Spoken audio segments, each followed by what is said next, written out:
ಹರೇ ವಿಠಲ. ಹರೇ ಶಾಸ್ತ್ರ ನಮಸ್ಕಾರಗಳು.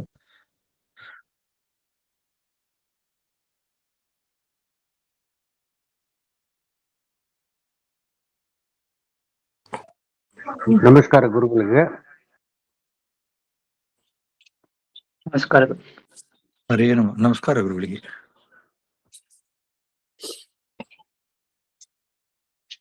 ಸ್ತುಮತಿಭಿರನುಮೇದಂ ಶುಭ್ರಕಾಜಂ ಸಖಾಜಂ ಸುಖಮಜಮನಪಾಜಂ ಮುಕ್ತಿಪಾಜಂ ವಿಮಾಜಂ ದ್ರಹಜಮಹಮಮೇಜಂ ಧ್ಯೇಜಮಾಮ್ನಾಜಗೇಜಂ ಸದಜಮಸದಜೇಜಂ ಶ್ರೀಸಹಾಜಂ ಭಜೇಜಂ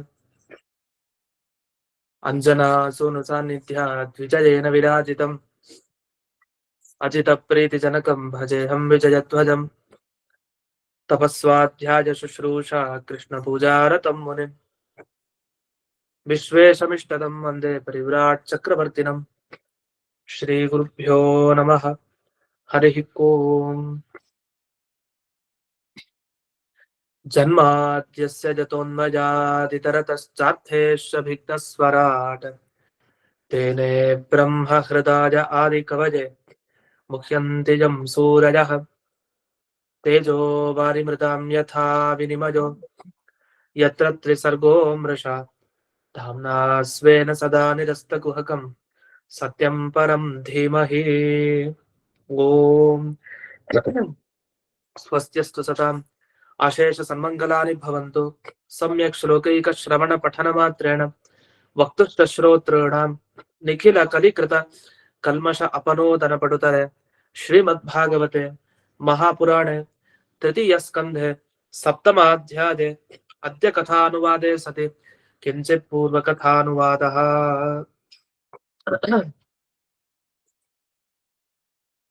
ಇಲ್ಲಿವರೆಗೆ ಬ್ರಾಹ್ಮಣ, ಕ್ಷತ್ರಿಯ, ವೈಶ್ಯ ಈ ಜಾತಿಗಳು, ಜಾತಿಯ ಅಭಿಮಾನಿ ದೇವತೆ, ಜಾತಿಯನ್ನ ಹೊಂದಿದವರು ಎಲ್ಲರೂ ಸೃಷ್ಟಿಗೆ ಬಂದಿದ್ದಾರೆ. ಅವರ ಕೆಲಸ ಏನು ಅನ್ನೋದನ್ನೆಲ್ಲ ತಿಳ್ಕೊಂಡ್ ಬಂದ್ವಿ. ಈಗ ಶೂದ್ರನ ಬಗ್ಗೆ ಹೇಳ್ತಾ ಒಂದ್ ಮಾತು ಬಂದಿತ್ತು 33ನೇ ಶ್ಲೋಕದಲ್ಲಿ. ಶುಶ್ರೂಷಾ ಕರ್ಮ ಸಿದ್ಧಯೇ. ಅವ್ರು ಹುಟ್ಟಿದ್ದು ಯಾಕೆ? ಸೇವೆ ಮಾಡ್ಲಿಕ್ಕೋಸ್ಕರ. ಸೇವೆ ಮುಖ್ಯ ಅಂತ. ಯಾರ ಸೇವೆ? ಮೇಲ್ನೋಟಕ್ಕೆ ಗುರುಗಳ ಸೇವೆ, ಆದ್ರೆ ವಸ್ತುತಃ ಹರಿಯ ಸೇವೆಗೋಸ್ಕರ. ಭಗವಂತ ಯಾಕೆ ಪಾದಗಳಿಂದ ಶೂದ್ರ ಜಾತಿಯನ್ನ ಸೃಷ್ಟಿ ಮಾಡಿದ್ದಾನೆ? ಸೇವೆ ಮಾಡಿದ್ರೆ ಸಾಕು, ಅವರಿಗೆ ಬೇಗ ಭಗವಂತನ ಅನುಗ್ರಹ ಆಗುತ್ತೆ. ಇದು ಯಾರಿಗೇ ಆಗ್ಲಿ, ಬ್ರಾಹ್ಮಣನಿಗೂ ಕೂಡ ಅವನಿಗೆ ಯಾರು ಗುರುನೋ ಆ ಗುರುವನ್ನ ಸೇವೆ ಮಾಡ್ಬೇಕು. ಗುರುಗಳ ಒಳಗಡೆ ಆ ಭಗವಂತನನ್ನ ಕಂಡ್ರೆ ಅಲ್ಲಿಂದ ಅವನಿಗೆ ಅನುಗ್ರಹ ಆಗುತ್ತೆ. ಕ್ಷತ್ರಿಯನಿಗೂ ಅಷ್ಟೇ, ವೈಶ್ಯನಿಗೂ ಅಷ್ಟೇ, ಅದೇ ತರ ಶೂದ್ರನಿಗೂ ಅಷ್ಟೇ. ಹೀಗಾಗಿ ಯಾರಿಗೂ ವ್ಯತ್ಯಾಸ ಇಲ್ಲ. ಆದ್ರಿಂದ ಶೂದ್ರ ವರ್ಣಕ್ಕೆ ಉಚಿತವಾದ ವೃತ್ತಿ ಸೇವೆ. ಆ ಸೇವೆಯನ್ನ ಮಾಡಿ ಅವರು ಪರಮಾತ್ಮನನ್ನ ಸಂತೋಷ ಪಡಿಸ್ಬೇಕು. ಹಾಗಾದ್ರೆ ಯಾರು ಸೇವೆ ಮಾಡ್ಬೇಕು? ದುರ್ಘಟ ಭಾವಾರ್ಥ ಪ್ರಕಾಶಿಕ ಈ ಟಿಪ್ಪಣಿಯಲ್ಲಿ ಬರೀತಾರೆ, ತ್ರಿವರ್ಣಾನಾಂ ಸೇವಾ. ತ್ರಿವರ್ಣದವರು ಬ್ರಾಹ್ಮಣ, ಕ್ಷತ್ರಿಯ, ವೈಶ್ಯರ ಸೇವೆ ಅಂದ್ರೆ ಅವ್ರಿಗೆ ಅನುಕೂಲ ಮಾಡ್ಕೊಡೋದು. ಈಗ ಬ್ರಾಹ್ಮಣನಾಗಿ ಅವನು ದೇವರ ಪೂಜೆಯನ್ನ ಮಾಡ್ತಾನೆ, ಅನೇಕ ಕೆಲಸಗಳನ್ನ ಮಾಡ್ತಾನೆ. ಅವ್ರಿಗೆ ಅನುಕೂಲ ಮಾಡ್ಕೊಡೋದು ಅಷ್ಟ್ ಸಾಕು. ಅವ್ರಿಗೆ ಅಷ್ಟರಿಂದಲೇ ಫಲ ಸಿಗತ್ತೆ. ಅವರೇ ನೇರವಾಗಿ ಎಲ್ಲ ಮಾಡ್ಬೇಕು ಅಂತ ಇಲ್ಲ. ಆ ಸಹಾಯ ಮಾಡೋದ್ರಿಂದಲೇ ಸಾಕು, ಅದರಿಂದ ಭಗವಂತ ತೃಪ್ತಿ ಪಡ್ತಾನೆ. ಕ್ಷತ್ರಿಯನಿಗೆ ಏನ್ ಬೇಕೋ ಅದನ್ನ ಸಹಾಯ ಮಾಡಿದ್ರೆ ಸಾಕು. ವೈಶ್ಯನಿಗೆ ಸಹಾಯ ಅಂದ್ರೆ 3 ವರ್ಣದವರಿಗೆ ಅವರ ಅಪೇಕ್ಷೆ ಇದ್ದೇ ಇದೆ. ಅದರಿಂದ ಶೂದ್ರ ಜಾತಿಯಲ್ಲಿ ಯಾರು ಬಂದಿದ್ದಾರೆ ಅಂಥವರ ಅಪೇಕ್ಷೆ ಪ್ರತಿಯೊಬ್ಬ ವರ್ಣದವರಿಗೂ ಇದೆ. ಅಂದ್ರೆ ಅವರ ಶ್ರೇಷ್ಠತೆ ಅಲ್ಲಿ. ಈಗ ಬ್ರಾಹ್ಮಣನಿಗೆ ಕ್ಷತ್ರಿಯ, ವೈಶ್ಯ, ಶೂದ್ರ 3 ಜನ ಬೇಕು, ಮತ್ತೆ ಬ್ರಾಹ್ಮಣ 3 ಜನಕ್ಕೂ ಬೇಕು, ಕ್ಷತ್ರಿಯ 3 ಜನಕ್ಕೂ ಬೇಕು, ಹೀಗೆ ಹೇಳಲಿಲ್ಲ ಭಾಗವತಲ್ಲಿ. ಹೊರತು ಶೂದ್ರ ವೃತ್ತಿ ಎಲ್ಲಿದೆ, ಶೂದ್ರ ಜಾತಿಯಲ್ಲಿ ಬಂದವನು 3 ವರ್ಣದವ್ರಿಗೆ ಬೇಕು ಅಂದ್ರೆ ಅವನಿಗೆ ಒಂದು ಪ್ರಾಶಸ್ತ್ಯ ಕೊಟ್ಟಾಗಾಯ್ತು. ಅದನ್ನ ಇಲ್ಲಿ ಗಮನಿಸ್ಬೋದು. ಇನ್ನು ಇಲ್ಲಿ ಕರ್ಮ ಅಂತ ಬಂತು. ಶುಶ್ರೂಷಾ ಕರ್ಮ ಸಿದ್ಧಯೇ. ಅದ್ ಹೇಗೆ? ಇವರಿಗೆ ಸೇವೆ ಮಾಡ್ಬೇಕು ಅಂತಾನೆ ಒಂದು ಕರ್ಮವನ್ನ ಹೇಳಿದ್ರಲ್ಲ, ಇದು ಹೇಗ್ ಸಾಧ್ಯ ಆಯ್ತು ಅಂದ್ರೆ, ಅದು ಸೇವೆ ಮಾಡಬೇಕು ಅನ್ಲಿಕ್ಕೆ ಬೇಕಾದ ಒಂದು ಕರ್ಮ ಇದೆ. ಅಂದ್ರೆ ಅವ್ರು ಮಾಡಿದ ಪುಣ್ಯ ಕರ್ಮ. ಆ ಪುಣ್ಯ ಕರ್ಮದ ಪ್ರಭಾವ ಅಂತ ಜಾತಿಯಲ್ಲಿ ಕೊಟ್ಟಿದ್ದಾನೆ. ಭಗವಂತನ ಸೇವೆ ಮಾಡುವಂತ ಬುದ್ಧಿ ಬಂದಿದೆ. ಆ ಭಗವಂತನ ಸೇವೆಯನ್ನು ಎಲ್ಲಿ ಮಾಡ್ತಾನೆ ಅಂದ್ರೆ ಬ್ರಾಹ್ಮಣನ ಒಳಗಡೆ ಮತ್ತೆ ಕ್ಷತ್ರಿಯನ ಒಳಗಡೆ, ಅದೇ ರೀತಿ ವೈಶ್ಯನ ಒಳಗಡೆ. ಈ ರೀತಿ ಎಲ್ಲರಲ್ಲೂ ದೇವರನ್ನ ಕಾಣ್ತಾ ತಾನು ಅವರವರಿಗೆ ಸಹಾಯ ಮಾಡಿ ಸೇವೆಯನ್ನು ಮಾಡಿ ತಾನು ಸಾಧನೆಯನ್ನ ಮಾಡ್ಕೊಂಡು ಹೋಗ್ತಾನೆ.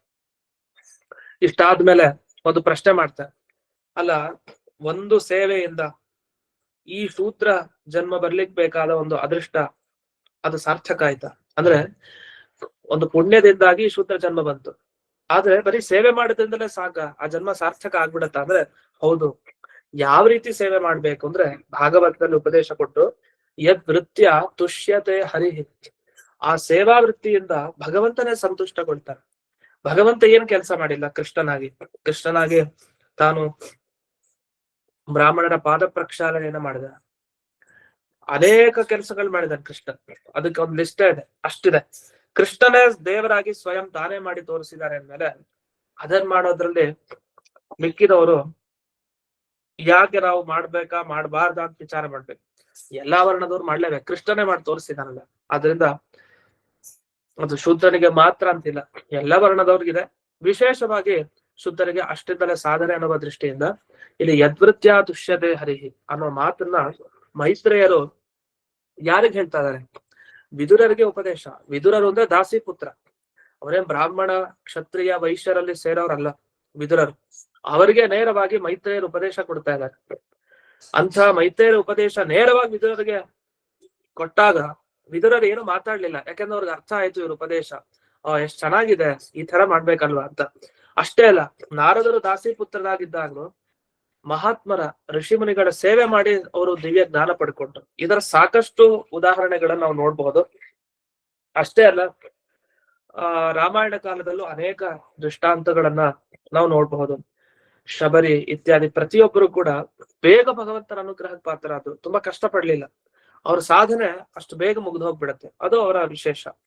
ಅಷ್ಟೇ ಅಲ್ಲದೆ ಶುಶ್ರೂಷೆ ಮಾಡ್ಬೇಕಾದ್ರೆ ಏನ್ ಅನುಸಂಧಾನ ಇರ್ಬೇಕು ಆ ಶೂದ್ರ ಜಾತಿಯಲ್ಲಿ ಹುಟ್ಟಿದವರಿಗೆ ಅಂದ್ರೆ ಭಗವದ್ ಅನುಸಂಧಾನೇನ ಕೃತಯ. ಈ ಮಾಡೋ ಸೇವೆ ದೇವರಿಗೆ ತೃಪ್ತಿ ಆಗ್ಲಿ ನಾನ್ ಮಾಡ್ತಾ ಇದ್ದೀನಿ ಅಂದ್ರೆ ಕ್ಷತ್ರಿಯ ಅವ್ನು ಯುದ್ಧ ಮಾಡ್ಲಿಕ್ಕೆ ಹೊರಡ್ತಾನೆ. ಅವ್ನು ಯುದ್ಧ ಮಾಡೋದ್ರಿಂದ ಧರ್ಮ ಸ್ಥಾಪನೆ ಆಗುತ್ತೆ, ಧರ್ಮ ಸ್ಥಾಪನೆ ಆಗೋದ್ರಿಂದ ಭಗವಂತನಿಗೆ ತೃಪ್ತಿ ಆಗುತ್ತೆ.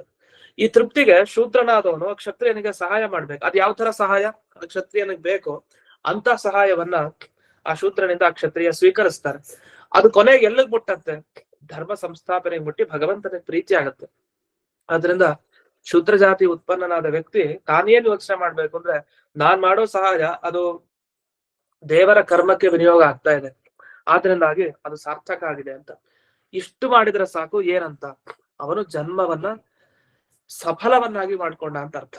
ಇದನ್ನೇ ಕೊನೆಗೊಂದು ಮಾತಲ್ಲಿ ಹೇಳ್ತಾರೆ, ಅನೇನ ಶುಚಾ ಶೂದ್ರ ಜನ್ಮ ಪ್ರಾಪ್ತೋಸ್ಮಿ ಇತಿ ಶೋಕೇನ ದ್ರವತಿ ಸೇವಾಂಕರೋತಿ ಇತಿ ಶೂದ್ರ ಇತಿ ನಿರ್ವಚನಂ ಸೂಚಿತಂ. ಅದು ಶುಚ, ಅಯ್ಯೋ ದುಃಖದಿಂದಾಗಿ ನನಗೆ ಈ ಶೂದ್ರ ಜನ್ಮ ಬಂದಿದೆ ಅಂತ ಹೇಳಿ ಆ ದುಃಖದಿಂದ ಸೇವೆ ಮಾಡ್ಕೊಂಡು ಇರ್ತಾನಲ್ಲ ಅವನಿಗೆ ಶೂದ್ರ. ಶೋಕೇನ ದ್ರವತಿ ಇತಿ ಶೂದ್ರ ಅಂತ. ಶೂ ಅಂದ್ರೆ ಶೋಕ, ದುಃಖ ಅಂತ ಅರ್ಥ. ದುಃಖದಿಂದಾಗಿ ಆ ದುಃಖವನ್ನ ಕಳ್ಕೊಳ್ಳಿಕ್ಕೋಸ್ಕರ ದ್ರವತಿ ಅಂದ್ರೆ ಸೇವೆಯನ್ನ ಮಾಡ್ಕೊಂಡ ಭಕ್ತಾನೆ ಎಲ್ರಿಗೂ ಅಂತವನಿಗೆ ಶೂದ್ರ ಅಂತ ಕರೀತಾರೆ ಅಂತ ಆ ಶಬ್ದಕ್ಕೂ ವಿಶೇಷವಾದ ಅರ್ಥವನ್ನ ಹೇಳಿದೆ. ಹಾಗಾದ್ರೆ ಬ್ರಾಹ್ಮಣ ಅನ್ನೋ ಶಬ್ದಕ್ಕೆ ಏನ್ ವಿಶೇಷವಾದ ಅರ್ಥ ಬಿಡಿಸಿ ಅರ್ಥ ಹೇಳಿದ್ರು. ಕ್ಷತ್ರಿಯ ಅಂದ್ರೆ ಕ್ಷತಾತ್ ತ್ರಾಯತೆ, ಬೇರೆಯವ್ರಿಗಾಗುವ ಗಾಯ ರಕ್ತ ಇತ್ಯಾದಿಗಳಿಂದ ಕಾಪಾಡೋನು, ಅವನು ಕ್ಷತ್ರಿಯ ಅಂತ ಅನಿಸ್ಕೊಳ್ತಾನೆ. ವೈಶ್ಯ ಅಂತಂದ್ರೆ ವಿಟ್ ಅಂದ್ರೆ ಕೃಷಿ ಮುಂತಾದ ವ್ಯಾಪಾರ, ಅದನ್ನೆಲ್ಲ ಮಾಡೋರಾದ್ರಿಂದ ವೈಶ್ಯ ಅಂತ ಅನಿಸ್ಕೊಳ್ತಾನೆ. ಶೂದ್ರ ಅಂದ್ರೆ ಶೋಕೇನ ದ್ರವತಿ ಸೇವಾಂಕರೋತಿ ಅಂದ್ರೆ ಆ ಶಬ್ದಗಳ ಪ್ರತಿಯೊಂದು ಬಿಡಿಸಿ ಅರ್ಥಗಳನ್ನ ಹೇಳಿದ. ಇದು ನಮ್ಗೆ ಇನ್ನೆಲ್ಲೂ ಸಿಗಲ್ಲ, ಅದು ಇಲ್ಲೇ ಸಿಗೋದು. ಬಹಳ ಸೂಕ್ಷ್ಮ, ಚೆನ್ನಾಗಿ ಈ ಭಾಗವತದಲ್ಲಿ ಟಿಪ್ಪಣಿಗಳಲ್ಲಿ ಈ ವಿಷಯವನ್ನ ಬಿಡಿಸಿದ್ದಾರೆ. ಇದಾದ್ಮೇಲೆ ಒಂದು ಪ್ರಶ್ನೆ ಮಾಡ್ಕೊಂತಾರೆ. ಈ ಎಲ್ಲ ಪ್ರಶ್ನೆಗೆ ಮಧ್ವಾಚಾರ್ಯರ ಒಂದು ಉತ್ತರ ಇದೆ. ಏನ್ ಪ್ರಶ್ನೆ ಅಂದ್ರೆ, ಈಗ ಇಲ್ಲಿವರೆಗೆ ಶ್ಲೋಕಗಳನ್ನ ಗಮನಿಸ್ತಾ ಬಂದಾಗ ಬ್ರಾಹ್ಮಣ ಹುಟ್ಟಿದ, ಕ್ಷತ್ರಿಯ ಹುಟ್ಟಿದ ಅಂತೆಲ್ಲ ಹೇಳ್ತಾ ಇದ್ದಾರೆ. ಆದ್ರೆ ಬ್ರಾಹ್ಮಣ ಹುಟ್ಟಿದ ಕ್ಷತ್ರಿಯ ಹುಟ್ಟಿದ ಅಂದ್ರೆ ಯಾವ ಬ್ರಾಹ್ಮಣ ಹುಟ್ಟಿದ ಯಾವ ಕ್ಷತ್ರಿಯ ಹುಟ್ಟಿದ ಅದ್ರ ಬಗ್ಗೆ ಹೇಳಿಲ್ಲ.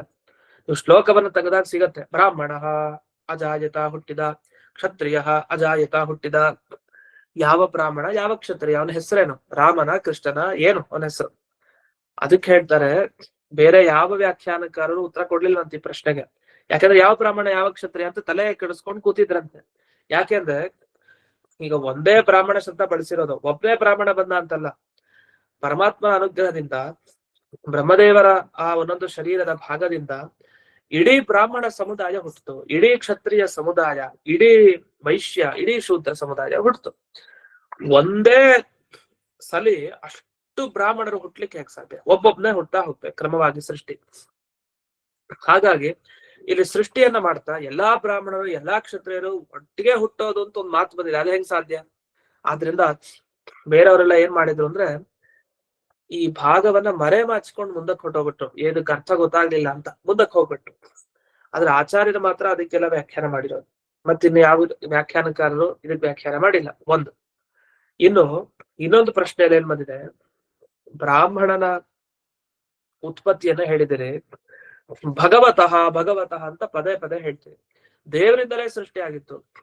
ಈ ಪ್ರಸ್ತುತ ದೇವರಲ್ಲ, ದೇವರ ಅನುಗ್ರಹದಿಂದ ಬ್ರಹ್ಮದೇವರ ಶರೀರದ ಆಯಾಯ ಭಾಗಗಳಿಂದ ಸೃಷ್ಟಿಯಾಗಿದ್ದು ಅಂತ ಹೇಳ್ಬೇಕು. ಈಗ ದೇವರು ಸೃಷ್ಟಿ ಮಾಡಿದ್ದು, ಬ್ರಹ್ಮದೇವರು ಸೃಷ್ಟಿ ಮಾಡಿದ್ದು, ಯಾರಿಲ್ಲಿ ಸೃಷ್ಟಿ ಮಾಡಿದ್ದು? ಯಾಕೆಂದ್ರೆ ಪುರುಷ ಸೂಕ್ತ ಹೇಳುವಂತಹ ಪರಮಾತ್ಮನಿಂದ ಸೃಷ್ಟಿ ಅಂದ್ರೆ ಅದು ತಪ್ಪು. ಯಾಕೆಂದ್ರೆ ಇಲ್ಲಿ ಬ್ರಹ್ಮದೇವರ ಶರೀರ ಪ್ರಸ್ತುತ ಬ್ರಹ್ಮಾಂಡ ಸೃಷ್ಟಿಯಾಗಿದೆ, ಬ್ರಹ್ಮದೇವರಿಗೊಂದು ಶರೀರ ಬಂದಿದೆ, ಅಲ್ಲಿ ದೇವರು ಒಳಗಡೆ ಸೇರ್ಕೊಂಡಿದ್ದಾರೆ. ಅಲ್ಲಿರೋ ಮುಖ, ಬಾಹುಗಳು, ತೊಡೆ ಮತ್ತೆ ಕಾಲು, ಇದರಿಂದ ಬ್ರಾಹ್ಮಣ ಕ್ಷತ್ರಿಯ ವೈಶ್ಯ ಶೂದ್ರರ ಸೃಷ್ಟಿಯಾಗಿದೆ ಅಂತಿಷ್ಟ ಹೇಳ್ಬೇಕು. ಆದ್ರೆ ಭಗವಂತನಿಂದ ಸೃಷ್ಟಿ ಅಂತ ಹೆಂಗ್ ಹೇಳ್ತೀರಿ? ಅಷ್ಟೇ ಅಲ್ಲದೆ ಬೇರೆ ಪುರಾಣದಲ್ಲಿ ಏನ್ ಬಂದಿದೆ ಅಂದ್ರೆ ರುದ್ರದೇವರಿಂದ ಚಾತುರ್ವರ್ಣ್ಯ ಸೃಷ್ಟಿ ಅಂತ.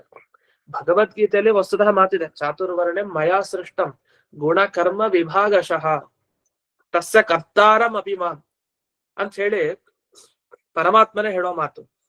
ಚಾತುರ್ವರ್ಣ್ಯ ಅಂದ್ರೆ ಬ್ರಾಹ್ಮಣ ಕ್ಷತ್ರಿಯ ವೈಶ್ಯ ಶೂದ್ರ ನಾನೇ ಸೃಷ್ಟಿ ಮಾಡಿದ ಜಾತಿಯನ್ನ ಅಂತ ಹೇಳ್ತಾನೆ ಪರಮಾತ್ಮ, ವಿಭಾಗ ಮಾಡಿದ್ದೇನೆ ಅಂತ. ಇದೆಲ್ಲ ಸೃಷ್ಟಿ ಅನ್ನೋದಕ್ಕೆ ಅರ್ಥ ಇದ್ದದ್ದನ್ನ ಅಭಿವ್ಯಕ್ತಿ ಮಾಡಿದ್ದು ಅಂತಾನೆ ಅರ್ಥ. ಹೊಸದಾಗಿ ಮೊದಲಿರ್ಲಿಲ್ಲ ಈಗ ಬಂತು ಅಂತ ಅರ್ಥ ಅಲ್ಲ. ಮೊದಲಿಂದಿದೆ, ಆ ಇದ್ದದ್ದನ್ನ ಹೊರಗೆ ವ್ಯಕ್ತ ಆಗೋ ತರ ಮಾಡಿದ್ದಾನೆ ಅಂತ ಅರ್ಥ.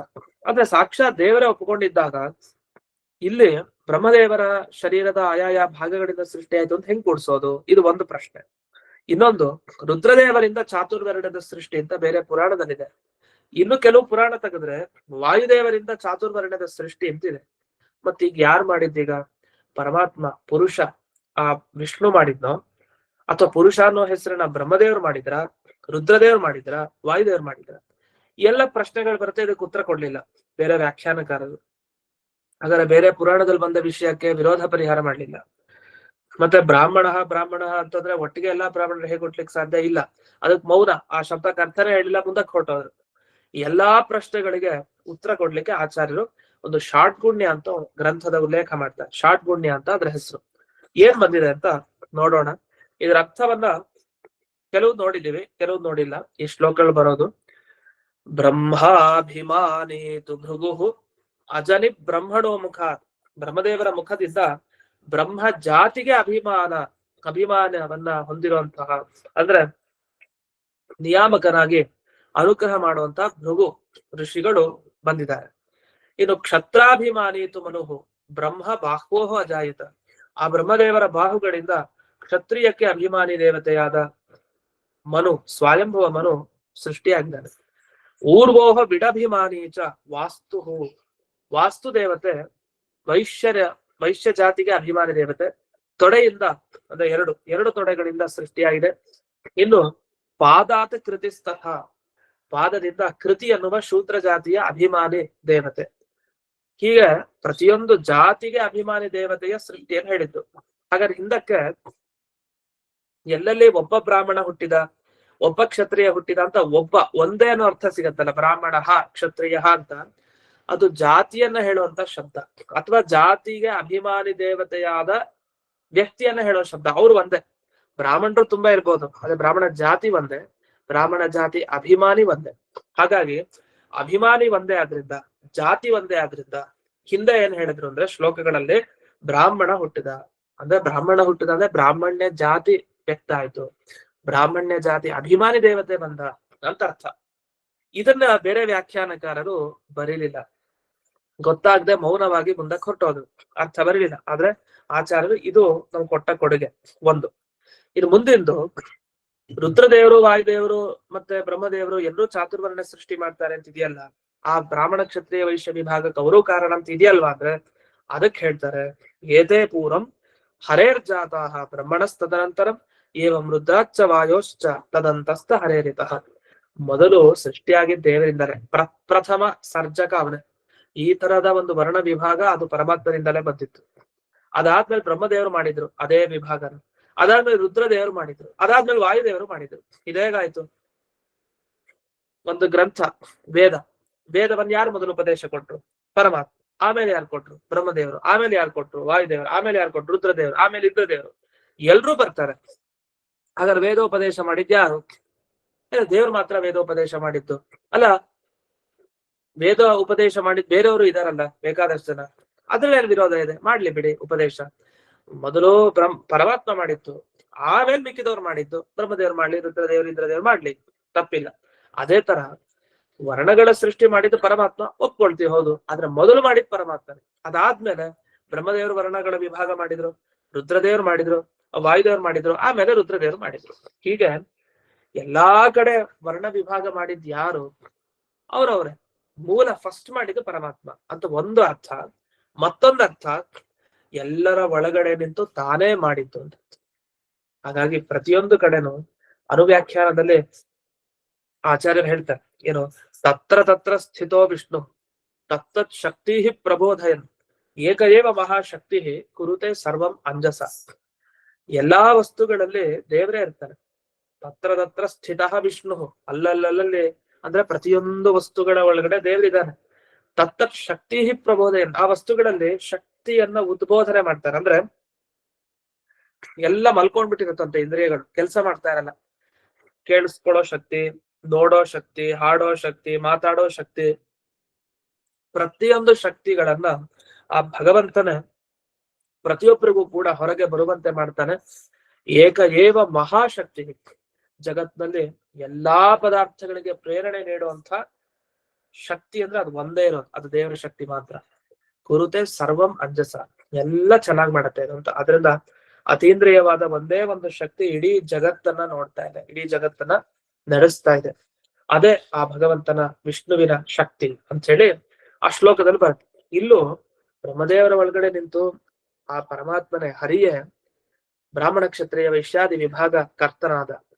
ರುದ್ರದೇವರ ಒಳಗಡೆ ಅವನೇ ನಿಂತ, ವಾಯುದೇವರ ಒಳಗಡೆನೂ ಅವನೇ ನಿಂತ. ಇದನ್ನ ಷಾಡ್ಗುಣ್ಯ ಗ್ರಂಥದಲ್ಲಿ ತದಂತಸ್ಥ ಹರೇಹೇ, ಇವರೆಲ್ಲರ ಒಳಗಡೆ ಇರುವಂತಹ ಹರಿಯಿಂದ ಅಂತ ಸ್ಪಷ್ಟವಾಗಿ ಈ ಮಾತನ್ನ ಹೇಳಿದೆ. ಇಷ್ಟು ಈ ಬ್ರಾಹ್ಮಣ ಕ್ಷತ್ರಿಯ ವೈಶ್ಯ ಶೂದ್ರ ಈ ಜಾತಿಗಳ ಸೃಷ್ಟಿ, ಜಾತಿ ಅಭಿಮಾನಿಯ ಸೃಷ್ಟಿ, ಜಾತ್ಯಾಶ್ರಯರು ಅಂದ್ರೆ ಯಾರ್ಯಾರು ಆ ಜಾತಿಯಲ್ಲಿ ಬಂದಿದ್ದಾರೆ ಅವರೆಲ್ಲರ ಸೃಷ್ಟಿಯ ಬಗ್ಗೆ ಹೇಳಿತ್ತು. ಇದಾದ್ಮೇಲೆ ಮುಂದಕ್ಕೆ 4 ವರ್ಣದವ್ರು ಮಾಡ್ಬೇಕಾದ ಒಂದು ಕೆಲಸ ಹೇಳ್ತಾರೆ. ಬ್ರಾಹ್ಮಣ, ಕ್ಷತ್ರಿಯ, ವೈಶ್ಯ, ಶೂದ್ರ ಇವರೆಲ್ಲ ಏನ್ ಮಾಡ್ಬೇಕು? ಎಲ್ಲ ದೇವ್ರ ಪೂಜೆ ಮಾಡ್ಬೇಕು ಅಂತ ಹೇಳ್ತೀವಿ.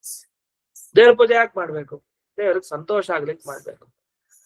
ಹಾಗಾದ್ರೆ ಇವರೆಲ್ಲ ಬ್ರಾಹ್ಮಣನಾಗ್ಲಿ, ಕ್ಷತ್ರಿಯನಾಗ್ಲಿ, ವೈಶ್ಯನಾಗ್ಲಿ, ಶೂದ್ರನಾಗ್ಲಿ ಇರೋ ಒಂದೇ ಕೆಲಸ ಅವ್ರಿಗೆ ಮುಖ್ಯವಾದದ್ದು ದೇವರ ಪೂಜೆ.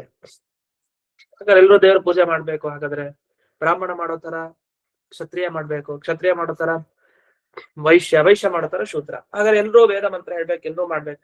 ನೋಡಿ, ಪೂಜೆ ಮಾಡ್ಬೇಕು ಅಂತ ಹೇಳಿದೀವಿ ಹೊರತು ಹೇಗ್ ಮಾಡ್ಬೇಕು ಅಂತ ಹೇಳಿದೀವ ಅದಿನ್ನೂ ಹೇಳಿಲ್ಲ. ಅಂದ್ರೆ ಹಿಂದೆ ಬಂದ ಆಗಿದೆ. ಯಾವ್ದು? ಹಾಗಾದ್ರೆ ಯಾವ ರೀತಿಯ ಭಗವಂತನ ಪೂಜೆ ಅವರಿಗೆಲ್ಲ ಅನುಗ್ರಹವನ್ನ ಮಾಡುತ್ತೆ ಅಂದ್ರೆ ಅದಕ್ಕೆ ಹೇಳ್ತಾರೆ ಏತೇ ವರ್ಣಾಸ್ವಧರ್ಮೇಣ ಅಂತ ಮುಂದಿನ ಶ್ಲೋಕದಿಂದ. ಆದ್ರಿಂದ ಎಲ್ಲಾ ವರ್ಣದವ್ರಿಗೂ ಇರೋ ಕೆಲಸ ಏನು ಅಂದ್ರೆ ಭಗವಂತನ ಆರಾಧನೆ. ಅದನ್ನ ಯಾಕೆ ಮಾಡ್ಬೇಕು ಅಂದ್ರೆ ಭಗವಂತನ ಪ್ರೀತಿ ಆಗತ್ತೆ. ಹಾಗಾದ್ರೆ ಯಾವ್ದ್ರಿಂದ ದೇವ್ರ ಪೂಜೆಯನ್ನು ಮಾಡ್ಬೇಕು ಎಲ್ರು ಅಂದ್ರೆ 34ನೇ ಶ್ಲೋಕದಲ್ಲಿ ತಿಳಿಸ್ತಾರೆ. ಏತೇ ವರ್ಣಾಸ್ವಧರ್ಮೇಣ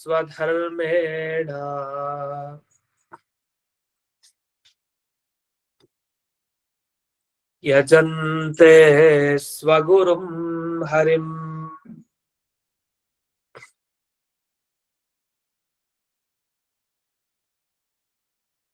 ಶ್ರದ್ಧಯಾತ್ಮ ವಿಶುದ್ಧ್ಯರ್ಥಂ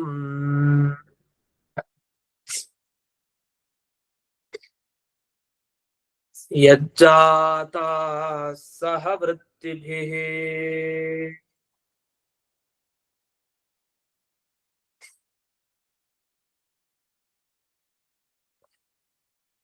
ಇವರೆಲ್ಲ ಆ ಭಗವಂತನಿಂದ ಸೃಷ್ಟಿಗೆ ಬಂದಿರೋ. ಹೇಗ್ ಬಂದ್ರು? ವೃತ್ತಿಭಿ ಸಹ. ದೇವರು ಸುಮ್ನೆ ಇವನ್ನೆಲ್ಲ ಸೃಷ್ಟಿ ಮಾಡ್ಲಿಲ್ಲ, ಎಲ್ರಿಗೂ ಒಂದೊಂದು ಕೆಲಸ ಕೊಟ್ಟಿದ್ದಾನೆ. ಬ್ರಾಹ್ಮಣನಿಗೆ ಮುಖದಿಂದ ಕೆಲಸ, ಕ್ಷತ್ರಿಯನಿಗೆ ಬಾಹುಗಳಿಂದ ಕೆಲಸ, ತೊಡೆಯಿಂದ ಅಂದ್ರೆ ಕೃಷ್ಯಾದಿ ವ್ಯಾಪಾರದ ಮುಖಾಂತರ ವೈಶ್ಯನ ಕೆಲಸ, ಪಾದದ ಮುಖಾಂತರ ಸೇವೆಯನ್ನ ಶೂದ್ರನಿಗೆ ವಿಧಾನ ಮಾಡಿದ್ದಾರೆ. ಅವರವರ ವೃತ್ತಿ ಏನಿದೆಯಲ್ಲ ಅದನ್ನ ಸರಿಯಾಗಿ ಅವರು ಮಾಡ್ಬೇಕು. ಯಾಕೆ ಮಾಡ್ಬೇಕು ಅಂದ್ರೆ ಆತ್ಮ ವಿಶುದ್ಧಿ ಅಂತಃಕರಣ ಶುದ್ಧಿ ಆಗ್ಬೇಕಲ್ಲ, ಮನಸ್ಸಿನಲ್ಲಿ ಕೊಳಕೆಲ್ಲ ಹೋಗ್ಬೇಕಲ್ಲ.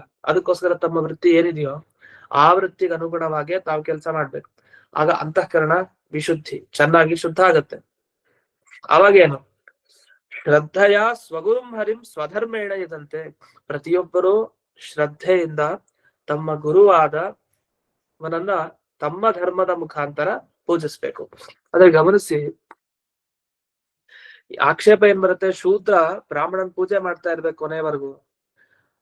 ಶೂದ್ರನ ಪೂಜೆಯನ್ನ ಬ್ರಾಹ್ಮಣ ಮಾಡಲ್ಲ, ಹೊರತು ಬ್ರಾಹ್ಮಣ ಪೂಜೆನ ಶೂದ್ರ ಮಾಡ್ತಾನೆ ಅಂತ ನಾವು ಭಾವಿಸ್ತೀವಿ. ಆಕ್ಷೇಪ ಬರುತ್ತೆ.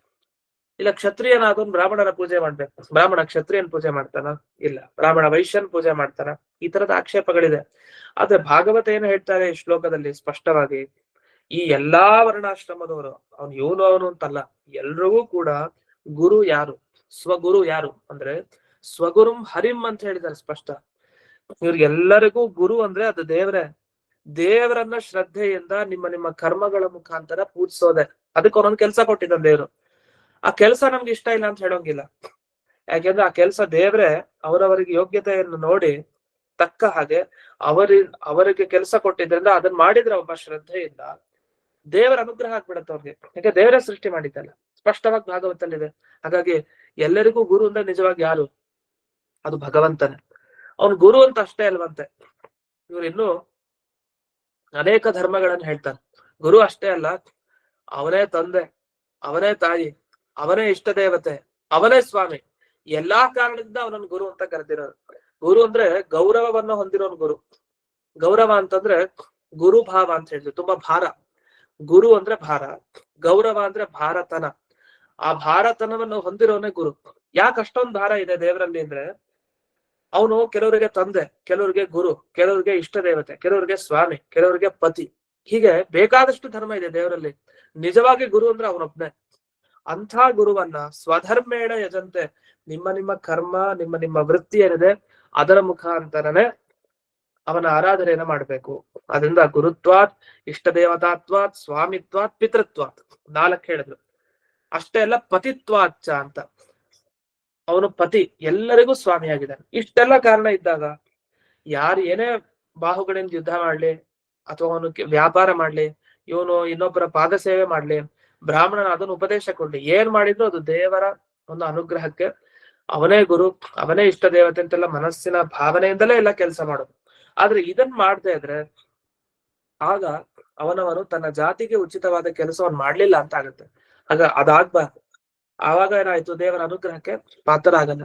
ಅದರಿಂದ ನೀಚ ಉಚ್ಚ ಭಾವ ಅಂತ ಇಲ್ಲಿ ಹೇಳಲಿಲ್ಲ. ಎಲ್ಲರೂ ತಮ್ಮ ಗುರುವಾದ ದೇವರ ಆರಾಧನೆ ಮಾಡ್ಬೇಕು. ಅದಕ್ಕೆ ಒಂದೊಂದು ಕೆಲಸ ಕೊಟ್ಟಿದ್ದಾರೆ, ಅದನ್ನ ಭಗವಂತರ ಆಜ್ಞೆ ಪಾಲಿಸ್ಬೇಕಷ್ಟೇ. ಅದ್ರ ಬಗ್ಗೆ ಪ್ರಶ್ನಿಸೋ ಹಾಗಿಲ್ಲ. ಇಷ್ಟು ವಿಷಯ ಇಲ್ಲಿ ಬಂದಿದೆ. ಇನ್ನು ಮುಂದಕ್ಕೆ ಭಗವಂತನ ಮಹಿಮೆ ಎಷ್ಟು ಅನ್ನೋದನ್ನ ವರ್ಣಿಸ್ತಾರೆ.